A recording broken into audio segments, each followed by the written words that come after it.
Hi hello నమస్తే welcome to Deeti news. నేను మీ దీటి వెంకటస్వామి.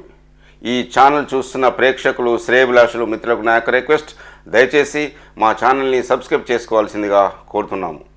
ఈరోజు వివిధ పేపర్లో ఉన్న ముఖ్యాంశాలు మనం చూద్దాం. విచారణకు రండి, ఉదయం 11 గంటలకు రావాలని అల్లు అర్జున్కి పోలీసుల నోటీసులు. నేటి నుంచి రోజువారీ విచారణ. తాజా పరిణామాల రీత్యా అల్లు అర్జున్ ఇంటి ముందు పోలీసుల బందోబస్తు. మధ్యంతర బెయిల్పై ఉన్న నటుడు అల్లు అర్జున్కు చిక్కడపల్లి పోలీసులు నోటీసులు జారీ చేశారు. సంధ్య థియేటర్ వద్ద జరిగిన తొక్కిసలాట ఘటనపై మరింత లోతైన దర్యాప్తు చేసేందుకు మంగళవారం ఉదయం 11 గంటలకు హాజరు కావాల్సిందిగా ఆ నోటీసులో పేర్కొన్నారు. తొక్కిసలాటలో రేవతి అనే మహిళ చనిపోగా ఆమె కుమారుడు శ్రీతేజ్ ఆసుపత్రిలో చికిత్స పొందుతున్న సంగతి తెలిసిందే. ఈ ఘటనకు సంబంధించి పోలీసులు 18 మంది మీద కేసులు నమోదు చేశారు. అల్లు అర్జున్ను 11వ నిందితుడిగా చేర్చారు.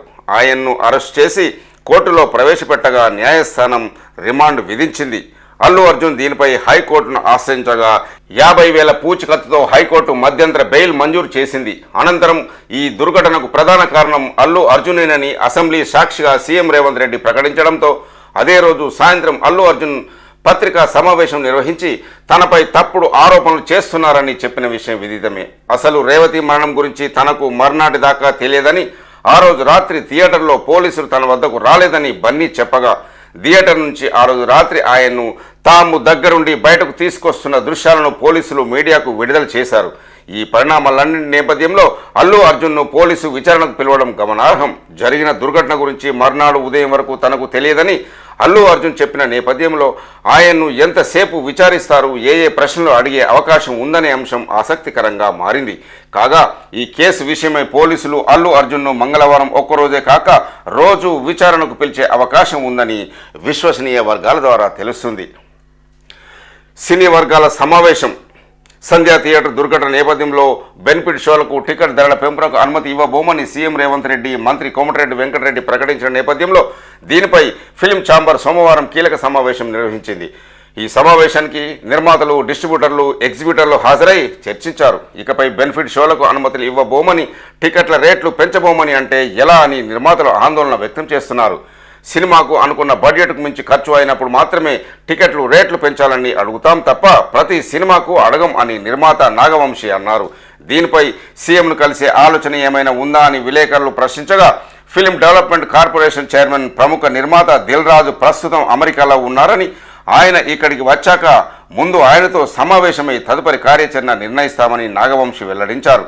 సినిమా ఇండస్ట్రీ ఆంధ్రప్రదేశ్కు తరలిపోదని ఆయన పేర్కొన్నారు. కాగా టికెట్ రేట్ల పెంపుపై ప్రభుత్వ నిర్ణయాన్ని స్వాగతిస్తున్నామని exhibitors association chairman Vijayender Reddy ప్రకటించారు.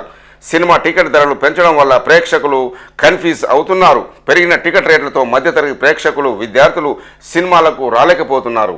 ఇది కలెక్షన్ పైన ప్రభావం చూపుతుంది. టికెట్ ధరలపై తెలంగాణ ప్రభుత్వం తీసుకున్న నిర్ణయాన్ని స్వాగతిస్తున్నాం అని ఆయన తెలియజేశారు. ఓయూ జేఏసీ నేతలకు బెయిల్. అల్లు అర్జున్ ఇంటి ఎదుట నిరసనకు దిగి దాడికి పాల్పడిన 6 ఓయూ జేఏసీ నేతలకు బెయిల్ మంజూరైంది. వారిని అరెస్ట్ చేసిన జూబ్లీహిల్స్ పోలీసులు వనస్థలీపురంలో ఉన్న న్యాయమూర్తి ఇంటికి తీసుకెళ్లి హాజరుపరచగా కేసు పూర్వాపరాలను విచారించిన న్యాయమూర్తి వారికి బెయిల్ మంజూరు చేశారు. ఒక్కొక్కరు 10,000 చొప్పున 2 పూచికత్తులు సమర్పించాలని ఆదేశించారు. బడ్జెట్ పెరిగితే టికెట్ల రేట్లు పెంచాలి. సీఎంను కలిసే అంశంపై దిల్ రాజు వచ్చాక నిర్ణయం తీసుకుంటాం అంటున్న నిర్మాత నాగవంశీ. ధరల పెంపు మధ్య తరగతికి భారం. ప్రభుత్వ నిర్ణయాన్ని స్వాగతిస్తున్నాం. ఏపీ ప్రభుత్వం ఇలాగే చేయాలి. ఎగ్జిబిటర్ అసోసియేషన్ ప్రకటన. శ్రీతేజ్కు పుష్ప నిర్మాతల పరామర్శ. కోమటిరెడ్డితో కలిసి ఆసుపత్రికి వెళ్లి అతడి తండ్రికి 50 లక్షల చెక్ అందజేశారు. ఇదే అంశంపై కేంద్ర మంత్రి కిషన్ రెడ్డి స్పందిస్తూ అల్లు అర్జున్పై రాష్ట్ర సర్కారు కక్ష సాధింపు అంటున్న కేంద్ర మంత్రి కిషన్ రెడ్డి, రేవంత్ నిర్ణయాన్ని సమర్పిస్తున్నా AP BJP MLA Vishnukumar Raju వెల్లడి. అదేవిధంగా బన్నీ ఇంటిపై దాడి ఘటనలో 4 కొడంగల్ వాసులు అంటున్న డీకే అరుణ. పోలీసు బట్టలూడదీసిన స్మగ్లర్ సినిమాకు జాతీయ అవార్డా అంటూ విమర్శలు. జై భీమ్ను ఎందుకు విస్మరించారు? పుష్పపై మంత్రి సీతక్క వ్యాఖ్యలు. సినీ తారలది రాతి హృదయం, రూపాయి కూడా ఖర్చు పెట్టరు. సోను సూద్ సమంత మంచు లక్ష్మి నయం అంటున్న ఎమ్మెల్యే ఎన్నం. సినీ పరిశ్రమకు ప్రభుత్వం వ్యతిరేకం కాదు అంటున్న ఎంపీ చామల. బెయిల్పై ఉన్న అర్జున్ ప్రెస్ మీట్ ఎలా పెట్టాడు అంటున్న వి హనుమంతరావు. అర్జున్వి అన్ని అబద్ధాలే అంటున్న రోహన్ రెడ్డి. గాంధీ భవన్కు అల్లు అర్జున్ మామ దీపాదాస్ మున్సితో సమావేశం. అల్లు అర్జున్ ఇంటిపై దాడికి పాల్పడ్డ ఓయూ జేఏసీ నేతలకు బెయిల్. శ్రీతేజ్ కళ్ళు తెరుస్తున్నాడు అంటున్న శ్రీతేజ్ తండ్రి. క్రిస్మస్కు రాష్ట్ర వ్యాప్తంగా ఉన్న చర్చిలు ముస్తాబు. విద్యుత్ దీపాల వెలుగుల్లో మెరిసిపోతున్నాయి. పండుగను వైభవంగా నిర్వహించేందుకు సన్నాహాలు జరుగుతున్నాయి. ఈ చిత్రంలో సికింద్రాబాద్లో సెయింట్ మేరీ చర్చి చూడొచ్చు. ఈ ఛానల్ చూస్తున్న ప్రేక్షకులు శ్రేయభిలాషులకు ముందుగా క్రిస్మస్ శుభాకాంక్షలు. 5-8 తరగతులకు నో డిటెన్షన్ రద్దు. విద్యార్థులు ఫెయిల్ అయితే మళ్ళీ పరీక్షలు, అయినా విఫలమైతే అవే తరగతుల్లో అంటున్న కేంద్ర ప్రభుత్వం కీలక నిర్ణయం తీసుకుంది. విద్యా హక్కు చట్టం 2019కి చేసిన సవరణ ప్రకారం కేంద్ర ప్రభుత్వం కీలక నిర్ణయం తీసుకుంది. ఈ సవరణలో పేర్కొన్న విధంగా 5-8వ తరగతులకు నో డిటెన్షన్ విధానాన్ని రద్దు చేసింది. దీని ప్రకారం 5-8 క్లాసుల విద్యార్థులు పరీక్షలు ఫెయిల్ అయితే వారిని ఆటోమేటిక్గా పై తరగతులకు ప్రమోట్ చేయరు. అదేవిధంగా బడి మాన్పించడం, టీసీ ఇచ్చి ఇంటికి పంపించడం వంటివి ఉండవు. సదరు తరగతుల్లో తుది పరీక్షా ఫలితాలు విడుదలైన తర్వాత 2 మాసాల మధ్య ఫెయిల్ అయిన విద్యార్థులకు పునః పరీక్షలు నిర్వహిస్తారు. వాటిలోనూ విద్యార్థులు మళ్ళీ ఫెయిల్ అయితే అవే క్లాసుల్లో వారిని కొనసాగిస్తారు. ఈ మేరకు కేంద్ర ప్రభుత్వం గెజిట్ నోటిఫికేషన్ విడుదల చేసింది. జర్నలిస్టుపై దాడి కేసు, మోహన్ బాబుకు ముందస్తు బెయిల్. పిటిషన్ కొట్టివేత. ఆయన హృద్రోగి, వైద్యుల పర్యవేక్షణ అవసరం. హైకోర్టుకు మోహన్ బాబు లాయర్ల విన్నపం. విలేకరిని కొట్టారు, గొంతు పట్టి పిసికారు, హత్య యత్నమే అంటున్న జర్నలిస్టు తరపు వాదనలు. పోలీసుల ముందు హాజరుకు నేడే గడువు. సుప్రీంలో అదృష్టం పరీక్షించుకునే అవకాశం. జర్నలిస్టుపై దాడి కేసులో ముందస్తు బెయిల్ ఇవ్వాలని కోరుతూ సినీ నటుడు మోహన్ బాబు దాఖలు చేసిన ముందస్తు బెయిల్ పిటిషన్ను హైకోర్టు కొట్టివేసింది. మోహన్ బాబు, ఆయన కుమారుడు మంచు మనోజ్ మధ్య ఘర్షణ నేపథ్యంలో జల్పల్లిలో ఉన్న మోహన్ బాబు ఇంటికి వార్తల కవరేజ్ కోసం వెళ్లిన తనపై మోహన్ బాబు దాడి చేశారని పేర్కొంటూ జర్నలిస్ట్ రంజిత్ ఇచ్చిన ఫిర్యాదు మేరకు పహాడి షరీఫ్ పోలీసులు హత్యాయత్నం కేసు నమోదు చేశారు. ఈ కేసులో తనకు ముందస్తు బెయిల్ ఇవ్వాలని కోరుతూ మోహన్ బాబు దాఖలు చేసిన పిటిషన్పై జస్టిస్ కె లక్ష్మణ్ ధర్మాసనం సోమవారం విచారణ చేపట్టింది. మోహన్ బాబు తరపున న్యాయవాది వాదిస్తూ 78 ఏళ్ల వయసులో మోహన్ బాబు గుండె సంబంధిత వ్యాధులతో బాధపడుతున్నారని, నిరంతరం వైద్యుల పర్యవేక్షణ అవసరమని చెప్పారు. విష్ణుతో నాకు ప్రాణహాని ఉంది అంటున్న మనోజ్. నేను లేనప్పుడు మా అమ్మను మాయ చేశారు. సంతకం తీసుకొని పోలీసులకు తప్పుడు లేఖ. రాచకొండ పోలీసులకు మంచు మనోజ్ ఫిర్యాదు. సంక్రాంతికి వస్తున్నాం అంటూ ఒక న్యూస్. రైతుల ముంగిట్లోకి 2 వ్యవసాయ సంక్షేమ పథకాలు. యాసంగి నుంచి రైతు భరోసా అమలుకు సర్కారు నిర్ణయం. యాంత్రీకరణ పథకంతో సబ్సిడీపై వ్యవసాయ పనిముట్లు. కొత్త రేషన్ కార్డుల పంపిణీ కూడా సంక్రాంతి నుంచే. 30న మంత్రివర్గ సమావేశం. కీలక నిర్ణయాలకు ఆమోదం. గడిచిన ఏడాదిలో రుణమాఫీకి ప్రాధాన్యం ఇచ్చిన ప్రభుత్వం. తొలి ఏడాది పాలనలో రుణమాఫీ పథకం అమలుకు పూర్తి ప్రాధాన్యం ఇచ్చిన రేవంత్ రెడ్డి ప్రభుత్వం 2వ సంవత్సరంలో రైతులకు సంబంధించిన ఇతర వ్యవసాయ సంక్షేమ పథకాల అమలుపై ప్రత్యేక దృష్టి సారించింది. సంక్రాంతి పండుగకు రైతు భరోసా, యాంత్రీకరణ పథకాలకు రైతుల ముంగిట్లోకి తీసుకొస్తుంది. రేషన్ కార్డు లేని వారికి కొత్త రేషన్ కార్డులు పంపిణీ చేసే పథకాన్ని కూడా సంక్రాంతి నుంచే అమలు చేసేందుకు కసరత్తు చేస్తుంది. ఈ నెల 30న రాష్ట్ర మంత్రివర్గ సమావేశం జరగనుంది. ఈ భేటీలో కొన్ని కీలక నిర్ణయాలు తీసుకున్నారు. ఇటీవల అసెంబ్లీ శీతాకాల సమావేశంలో చర్చించిన అంశాలతో పాటు మంత్రివర్గ సమావేశంలో తీసుకున్న నిర్ణయాలు, కొన్ని కొత్త సంక్షేమ పథకాలు కూడా సంక్రాంతి నుంచి అమల్లోకి రానున్నాయి. మొదటి సంవత్సరం వ్యవసాయ రంగంలో కీలకమైన రుణమాఫీ పథకాన్ని ప్రభుత్వం ప్రతిష్టాత్మకంగా అమలు చేసిన విషయం తెలిసిందే. 4 విడతల్లో 2,536 లక్షల మంది రైతులకు 20,617 కోట్ల రుణాలు ప్రభుత్వం ఇవ్వనుంది అంటూ ఒక న్యూస్ మనం చూడొచ్చు. సాగు సంక్షేమానికి త్వరలో భారీగా నిధులు. రుణ పంపిణీలో వేగం పెంచాలి. వడ్డీ లేకుండా ఏటా 20,000 కోట్లు. 1 కోటి మంది మహిళలను కోటీశ్వరులు చేసే యోచన. బ్యాంకర్ల సమావేశంలో ఉప ముఖ్యమంత్రి బట్టి విక్రమార్క వెల్లడి. ఉపాధి హామీని వాడుకుంటేనే 12,000 ఆర్థిక భరోసా. భూమి లేని కూలీలకు సాయానికి ప్రతిపాదిక. 100 రోజులు పూర్తి చేసిన వారికి తొలుత. 28న ఖాతాల్లో డబ్బు వేస్తామన్న రాష్ట్ర ప్రభుత్వం. గృహజ్యోతికి 172.58 కోట్లు డిసెంబర్ నెలకు విడుదల చేసిన సర్కారు. ఈ చిత్రంలో మనం చూస్తున్నాము పివి నరసింహారావు చిత్రపటానికి నివాళులు అర్పిస్తున్న సీఎం రేవంత్ రెడ్డి, సుదర్శన్ రెడ్డి, రంజిత్ రెడ్డి. ఏబీవీపీ కార్యక్రమానికి గవర్నర్ హాజరు. సిద్దిపేటలో మాట్లాడుతున్న గవర్నర్ జిష్ణుదేవ్ వర్మ.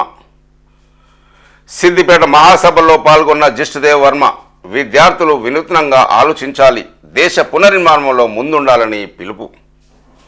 అఖిల భారతీయ విద్యార్థి పరిషత్ ఏబీవీపీ 43వ రాష్ట్ర మహాసభలను సోమవారం సిద్దిపేటలో గవర్నర్ జిష్ణుదేవ్ వర్మ ప్రారంభించారు. అనంతరం ఆయన ప్రసంగిస్తూ విద్యార్థులు, యువకులు సరికొత్తగా ఆలోచించాలని, భారతదేశ పునర్నిర్మాణంలో ముందుండాలని సూచించారు. కలలు కనడంతోనే ఆగకుండా ఆ కళను సాకారం చేసుకునేలా యువత శ్రమించాలని, దేశాన్ని విశ్వగురుగా మార్చాలని గవర్నర్ జిష్ణుదేవ్ వర్మ వెల్లడించారు. గత ఏడాదిన్నరలో 10 లక్షల ప్రభుత్వ ఉద్యోగాలు ఇచ్చాం. వీరిలో అత్యధిక మంది మహిళలే. ఇదొక రికార్డు అంటున్న ప్రధాని మోదీ. ఢిల్లీ రోజ్గార్ మేళాలో 71,000 మందికి నియామక పత్రాలు. కేంద్రంలోని ఎన్డీఏ ప్రభుత్వం గత ఏడాదిన్నర కాలంలో 10 లక్షల ప్రభుత్వ ఉద్యోగాలు ఇచ్చిందని ప్రధాని మోదీ తెలిపారు. ఇదొక రికార్డ్ అని, ఇంతవరకు ఏ సర్కారు ఇన్ని ఉద్యోగాలు ఇచ్చిన దాఖలు లేవని చెప్పారు. సోమవారం ఇక్కడ రోజ్గార్ మేళకు ఆయన వర్చువల్గా హాజరయ్యారు.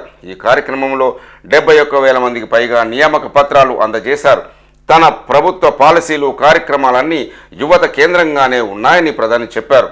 రోజ్గార్ మేళాలతో వారికి సాధికారత లభిస్తుందని, వారి సామర్థ్యం వెలికి వస్తుందని అన్నారు. 10 లక్షల ప్రభుత్వ ఉద్యోగాలు పొందిన వారిలో అత్యధికులు మహిళలే. అతివలు తమ కాళ్లపై తాము నిలబడలేగా చేసేందుకు మా ప్రభుత్వం కృషి చేస్తుంది. 26 వారాల మాతృత్వ సెలవులు ఇవ్వాలన్న నిర్ణయం వారి క్యారియర్లకు ఎంతో ఉపకరిస్తుంది. ప్రధాని ఆవాస్ యోజన కింద నిర్మించే ఇళ్లకు వారే యజమానులు.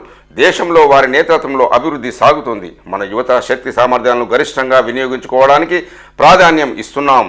వారి కోసమే పలు పథకాలు తెచ్చాం. స్టార్టప్ ఇండియా, డిజిటల్ ఇండియా, అంతరిక్ష రక్షణ రంగాల్లో సంస్కరణలు ఈ కోవలోనే. యువత అభివృద్ధికి జాతీయ విద్యా విధానం చర్యలు తీసుకుంటుంది అంటున్న ప్రధానమంత్రి మోదీ. కేథలిక్ చర్చిలో క్రిస్మస్ వేడుకల్లో ప్రధానమంత్రి మోదీ. కేథలిక్ చర్చిలో క్రిస్మస్ వేడుకలో హాజరు. భారతీయ కేథలిక్ బిషప్స్ కాన్ఫరెన్స్ సిబిసిఐ సోమవారం ఢిల్లీలోని తమ హెడ్ క్వార్టర్స్లో నిర్వహించిన క్రిస్మస్ వేడుకల్లో మోదీ పాల్గొన్నారు. భారతీయ కేథలిక్ చర్చి హెడ్ క్వార్టర్స్ ఇది. ఇక్కడ వేడుకల్లో దేశ ప్రధాని పాల్గొనడం ఇదే ప్రథమం. ఈ సందర్భంగా మోదీ ప్రసంగిస్తూ ప్రేమ, సామరస్యం, సౌభ్రాత్యంతో మెలగాలని యేసుక్రీస్తు ప్రబోధించారని, కానీ సమాజంలో హింస, అనైతికతల వ్యాప్తికి జరుగుతున్న ప్రయత్నాలు తనను బాధిస్తున్నాయని తెలిపారు.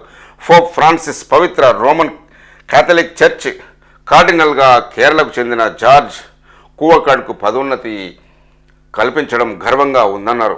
వాటికన్లో మాన్సైనర్ హోదాలో ఉన్న కువకాడ్ సహా 21 మందికి పోప్ అక్టోబర్ 6న కార్డినల్స్గా నియమించారు. టర్కీలోని టైబ్యులార్ ఆర్బిషప్ ఆఫ్ సిసిబిఎస్గా ఆయన్ను ప్రకటించారు. వేడుకల సందర్భంగా చర్చి ముఖ్య అధికారులు కార్డినల్స్ బిషప్తో మోదీ కాసేపు ముచ్చటించారు. ఉద్యోగాలు ఇవ్వరు కానీ దరఖాస్తులపై జీఎస్టీ వేస్తారా అంటున్న ప్రియాంక గాంధీ. యువతకు ఉద్యోగాలు ఇవ్వడం చేతగాని కేంద్రంలోని బీజేపీ ప్రభుత్వం ఉద్యోగ నియామక దరఖాస్తుల ఫారాలపై జీఎస్టీ వసూలు చేస్తుందని ఏఐసిసి ప్రధాన కార్యదర్శి ప్రియాంక గాంధీ మండిపడ్డారు. అగ్నివీర్తో సహా మిగిలిన ఉద్యోగ నియామకాల దరఖాస్తు ఫారాలపై 18% జీఎస్టీ వసూలు చేస్తుందని ఎక్స్ వేదిక ఆగ్రహం వ్యక్తం చేశారు. ఉత్తరప్రదేశ్లోని Kalyan Singh super speciality cancer ఇన్స్టిట్యూట్లోని పలు ఖాళీల భర్తీకి జారీ చేసిన నోటిఫికేషన్ షేర్ చేసి పోస్ట్ చేశారు. అందులో దరఖాస్తు ఫీజుతో పాటు దానిపై జీఎస్టీ వేసిన విషయాన్ని ప్రస్తావించారు. నోటిఫికేషన్లో ఆన్ రిజర్వ్డ్ ఓబీసీ, ఈడబ్ల్యూఎస్ కేటగిరీల వారికి ₹1,000, ఎస్సీ ఎస్టీలకు 600 దరఖాస్తు ఫీజు ఉండగా దీనిపై జీఎస్టీ 18% ఉంది. తల్లిదండ్రులు ఎంతో కష్టపడి చెమటోడిచి తమ పిల్లలను చదివిస్తున్నారని, కానీ బీజేపీ ప్రభుత్వం వారి కళ్ళలు చేస్తుందని ప్రియాంక గాంధీ విమర్శించారు. కేంద్రం పేదల ఆశలను పెట్టుబడిగా మార్చుకుంటుందని దుయ్యబట్టారు ప్రియాంక గాంధీ. బొగ్గు రంగంలో సవాళ్లను అధిగమిస్తాం అంటున్న సింగరేణి సిఎండి బలరాం. దేశవ్యాప్తంగా బొగ్గు రంగంలో వస్తున్న సవాళ్లను అధిగమించి సింగరేణి సంస్థను ప్రగతి పథంలో నడిపిస్తామని ఆ సంస్థ chairman and managing director Balaram విశ్వాసం వ్యక్తం చేశారు. సింగరేణి ఆవిర్భావ వేడుకల్లో భాగంగా సోమవారం కొత్తగూడెంలోని ప్రకాశం గ్రౌండ్లో సింగరేణి జెండాను ఆయన ఆవిష్కరించారు. అనంతరం సంస్థ ఏర్పాటు చేసిన స్టాళ్లను ప్రారంభించారు. ఈ సందర్భంగా నిర్వహించిన సభలో మాట్లాడుతూ కొత్తగూడెం ఏరియాలోని VK7 ఓపెన్ కాస్ట్, ఇల్లందు ఏరియాలోని రోంపేడు ఓపెన్ కాస్ట్, రామగుండంలోని కోల్ మైన్, గోలటి ఓపెన్ కాస్ట్లకు సంబంధించిన అనుమతులు సాధించి త్వరలోనే బొగ్గు ఉత్పత్తిని ప్రారంభిస్తామని చెప్పారు. 2030 నాటికి 100 మిలియన్ టన్నుల బొగ్గు ఉత్పత్తి సాధించాలనే లక్ష్యంతో ముందుకు సాగుతున్నట్లు ప్రకటించారు. 540 మెగావాట్ల సౌర విద్యుత్ తయారు చేసేందుకు అవసరమైన ప్రణాళికలు రూపొందించామని తెలిపారు. రాజస్థాన్ రాష్ట్రంలో సైతం సౌర విద్యుత్ ప్లాంట్ను ఏర్పాటు చేసే దిశగా ముందుకు సాగుతున్నామన్నారు. మణుగూరు ప్రాంతంలోని పగడేరులో 300 మెగావాట్ల జియోథర్మల్ విద్యుత్ కేంద్రాన్ని ఏర్పాటు చేసేందుకు కూడా చర్యలు తీసుకుంటామని Singareni chairman managing director Shri N Balaram గారు వెల్లడించారు. ఈ ఛానల్ చూస్తున్న ప్రేక్షకులు, శ్రేయభిలాషులు, మిత్రులకు నా యొక్క రిక్వెస్ట్, దయచేసి మా ఛానల్ని సబ్స్క్రైబ్ చేసుకోవాల్సిందిగా కోరుతున్నాము. చూస్తూనే ఉండండి DT న్యూస్. నేను మీ దీటి వెంకటస్వామి.